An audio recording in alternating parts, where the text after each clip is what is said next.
Hi guys, welcome to my channel. My name is Jaspreet and today I'm going to show you how I make these really simple doily bowls, dishes, square doily bowls, dishes. I'm not entirely sure what to call them at this point, but this is also another one of those really simple projects and I have had so much fun making these. Now, I do make them into different sizes as you can see right here, with the doily texture at the back and some fun glazing at the front. Now this will be a two-part video. The first one today is going to be how I make these pieces. I'll take you through my entire process of making these square bowls.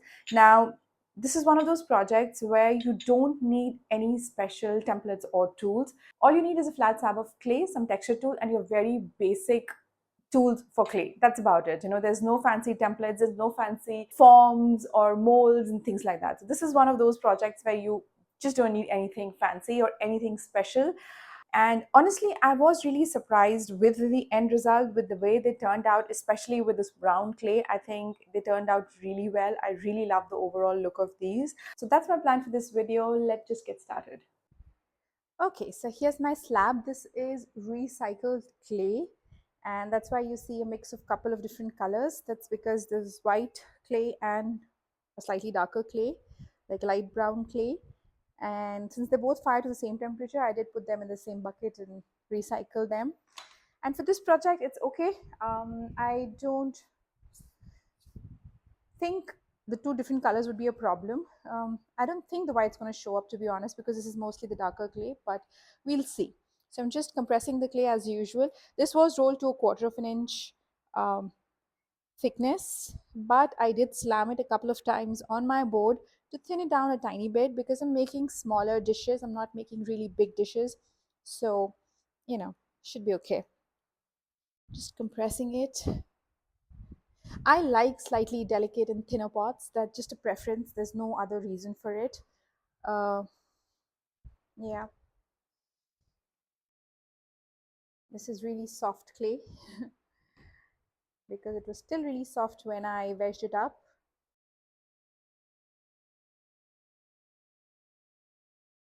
I love these little projects. I think when I can, especially the ones that I can make with, you know, which take less time and I can make with recycled clay. Nothing beats that. And I am trying to finish up my clay, like all the recycled one, recycle it and use it up before I order more. I'm just releasing it from the board, and my board is also coming along. So once I've released my clay, I'm going to bring in the doily. This is just another, I mean, you can use anything you want. You can use a rolling pin if you want. I want to make this with doily. I think I like this texture quite a bit, and I've made something in the past, actually a similar thing in a much larger scale. Well, let me just show you what I made with this. So here's my big platter that I made with this. And obviously here I did use blue underglaze and then clear on top. Now for this, what happened was there was some issue with my kiln. If you see at the back, uh, yeah, you'll see this actually slumped and stuck onto the kiln shelf. So that's why it's still sitting in my studio. But I think the underglaze and the clear, I think it did a great job in terms of how it looks overall. But my kiln went up to 1280, which was where it was supposed to go to. That was okay. But then it stopped for a while and then started the cycle again. And I think I caught it the second time around when I came into the studio. I realized that it's going the second time around. It was already at 1200, over 1200 degrees. So I had to um, turn it off, and I didn't know what to, and really didn't know what to expect. I thought that everything inside would have melted, including the shelves, but thankfully nothing else happened. Only this piece kind of got messed up. So anyways, it sits in my studio. It's still a beautiful piece. I love it. And you're doing quite literally the smaller version of this. Okay, getting back to our project, I'm gonna take a pony roller and just texture my clay. I like to use a pony roller because I have more control over the texture. I'm able to, press in all the different edges. Like I get a more uniform texture with a pony roller as opposed to a rolling pin. I think that looks good. Now we peel and be amazed. Yay, that looks beautiful. Okay, I'm gonna just release the clay a little bit.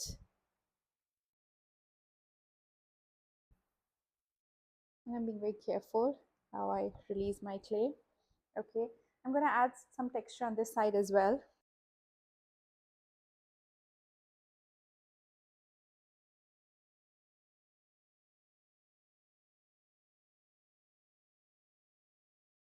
All right, and that is done. Oops. Okay, so we have our textured slab here. Again, just pull and release this. All right, now we're ready to cut out a slab. I'm going to be using these smaller GR pottery forms. This is, I think, 5 inches, and this is the smaller one. So this is the smallest one, and then this is the one up. I did add some foam to these at the back to soften up the edges, but then I realized that with square forms, I like the edges on the inside. So then I removed the foam, and that's why you can see this messed up forms, but that's okay. It still does the job. So I'm going to now start cutting the slab because I'm going to make multiples of these. I'm going to start cutting these up, laying down my square.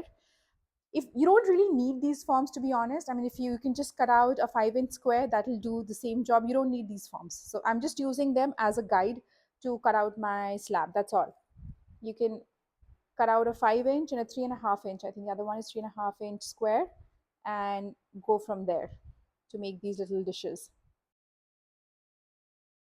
I'm going to place them next to each other and just keep going. So I got this idea from watching one of Julia. Her Instagram, her YouTube channel. YouTube is Ceramics by Julia. I think she has a really lovely personality, and she explains a lot of things in such detail. I love listening to her accent too. So anyways, the point is that I got this idea from her channel. She had made something like from one of the kiln openings right before Christmas. She had made something in pink, like a reddish back, and glazed chips on the front. And I think it looked beautiful. She wasn't happy with them, but I think it looked so beautiful. And that's what inspired this video. I mean, this project. Once I made it, I knew I had to share it. So I'm just trying to make the most of my slab here. I like to use my slab as much as I can in one go because I still roll my own slab. I mean, recycling them, wedging them is painful. So yeah, I tend to use my slabs pretty well. All right, I'm gonna cut. I think we'll get one or two more here. Just one. All right, I'm gonna just remove this excess from the side. This will all be recycled, wedged up, and used again. So I'm gonna just pull this out. Oh, I didn't cut this. Amazing. I completely forgot to make this cut here. Okay. Yeah, that's a little wonky. Maybe use a template or a straight edge to do that, but it's okay. All right. So once we've cut out our shapes, the next thing, you know what I'm going to do? I like to clean my edges. So I'm going to spend a couple of minutes cleaning up the edges, and then we'll go on to making these, and I'll show you how I do that in just a second. Let me just move these onto a smaller board.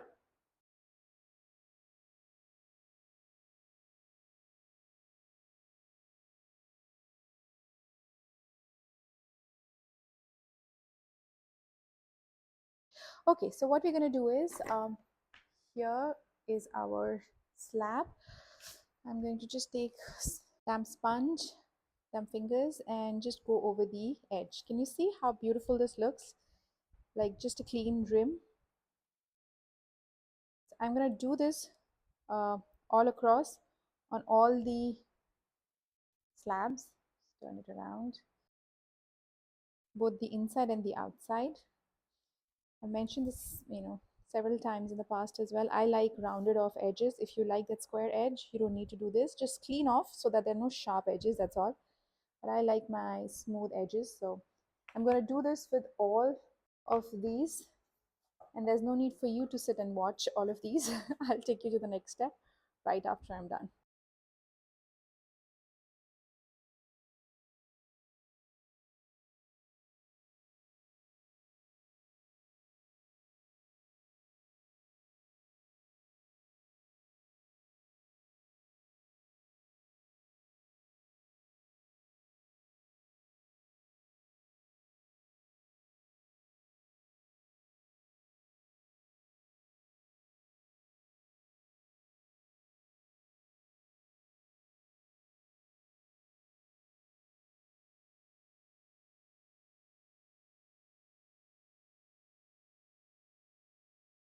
Another thing compressing these rims will do is prevent cracking at these textured areas. Sometimes, I mean, in smaller pieces it's not really a problem, but bigger pieces, sometimes where there's texture, because the clay kind of thins down, it ends up cracking.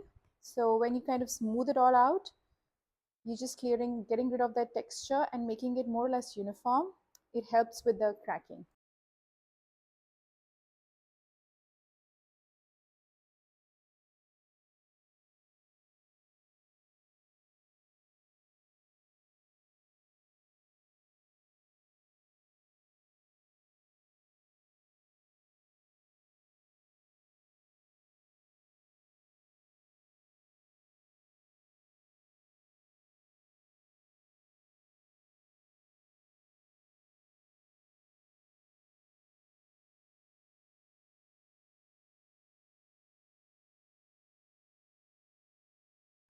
All right, so I have all of my slabs cleaned up. The edges are all clean. Now I'm going to start forming my little, dishes or bowls. I'm going to first flip it over. Now to form the bowl, all you need is something round. So I'm using these velvet underglaze, like Amoco underglaze bottles, the back of these for these smaller squares. And you can use any small bottle that you have, small underglaze bottles or any other bottles lying around, or anything round. Basically, I just need something which is flat. I don't want it to be circular at the bottom, I don't want it to be spherical at the bottom. That's my only thing, because I want a flat base and the rest of the bowl standing up. So I'm going to be using this. Now, because this is plastic and this is soft clay, it is going to stick. So what is the solution? I am going to use um, um, a piece of cloth. This is an old bed sheet, just cut into smaller pieces. I'm going to use this. You can use cling wrap, you can use plastic, yeah, anything which can act as a resist. Place the cloth on top of this, and then I'm taking this bottle and the back of the bottle. This has a broader circle, this slightly smaller. I want this, right? It's up to you. If you want to use this one, that's perfectly okay. So I'm going to just try and gauge and see if this is in the center. It will be a little bit tricky to understand, to see from here, but then I just kind of press down around the sides to kind of understand if this is more or less a center. Looks okay to me. Now I take this and then flip. If your clay is stuck to the board, just release it lightly from all the four sides before you lift off the board. Okay, I'm sorry you can't see that happening here. Okay, so here I've put this down. Now I have a banding wheel here. Before I start pressing or doing anything, I'm going to try and see if I've kind of placed it on the center. So I'm just going around the edge of the bottle, the round base, trying to see if it is more or less centered. Yeah, I think it looks okay to me. Now I'm just going to hold here and lift the bottle up and then just tap, tap a couple of times, right? So what this does, it gives the flat slab a little bit of a form, a little bit of a shape. You see all of these four sides, they just kind of slump, and that's what I was trying to do. Okay, and then I'm going to start shaping it. I'll just take a corner and with these fingers holding here, I lift up the edge. I do the same here and the same thing here and the same thing here. Okay, once I've lifted the four edges, just again I'm checking to see if my slab is okay. It's a really small slab, so it doesn't matter. And then once I've lifted the edges, then I'm going to go in the center and lift this a little bit, give it a little bit of that wavy motion. And this is where, when you've cleaned up your edges, your cracks, if your clay is slightly drying out, if you haven't cleaned up the texture, then the texture is going to come all the way to the edge, and that is the place where it may end up cracking. So that's why I like to just clean that off, and then I can play with the rim a little bit more. So I've done this, right? Lifting the four sides. I'm going to just give it another tap. Now it depends how much tap or how much you want to push, depends on what kind of shape you want. If you want it to be a narrow bowl and deeper dish, then give it a few more taps. If you are okay with, if you don't want a very narrow bowl, then you just kind of, so I'm just fiddling around with the shape a little bit, trying to make sure that they're both uniform, right? And then, yeah, okay, just see if they look okay from both sides, more or less. Okay, yeah.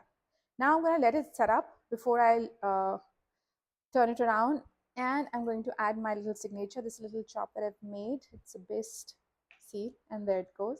Okay, now this is going to sit and set up for a little bit before it's ready to flip over. In the meanwhile, I'm going to make the rest of them. I'll show you how I make a bigger one also with the same exact same technique.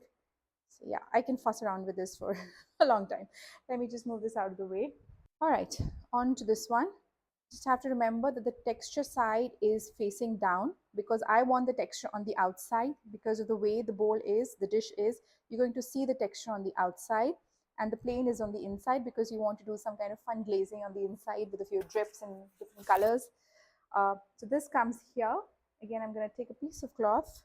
I've cut it into smaller pieces just to make my life easier. Just place it here. And then for this, I'm going to be using another bottle. Now I have this is a slightly bigger bottle. It has a slightly bigger top. Let me just show you. So this is the bottle that I used for the smaller scale, smaller square, and like the base of this one. And this is the one I'm using for the bigger one. Let me show you. I'll just give you the dimensions if you want them. So for the smaller scale, the smaller square, this is about 1.5 inches, little over 1.5 inches in diameter. Okay, 1.6 inches in diameter at the base of this one. And for the bigger square, which is 5 inches by 5 inches, this is 2.25, 2.25 inches in diameter. Just for reference in case you need to. So again, you don't have to use these exact measurements. Make sure the lids are nicely done before, nice and tight before you actually, put them here. I'm just trying to see if this is centered, trying to again eyeball it, and once I flip it over, I'm going to do it again. So before I flip, I'm just lifting the four sides up so that it's easy for me to just flip when I do this. So just hold on to this, to the bottle, slide the uh, board, and then place. Okay, again, before I tap, I'm going to just check to see if this is more or less centered. Looks okay. I think so.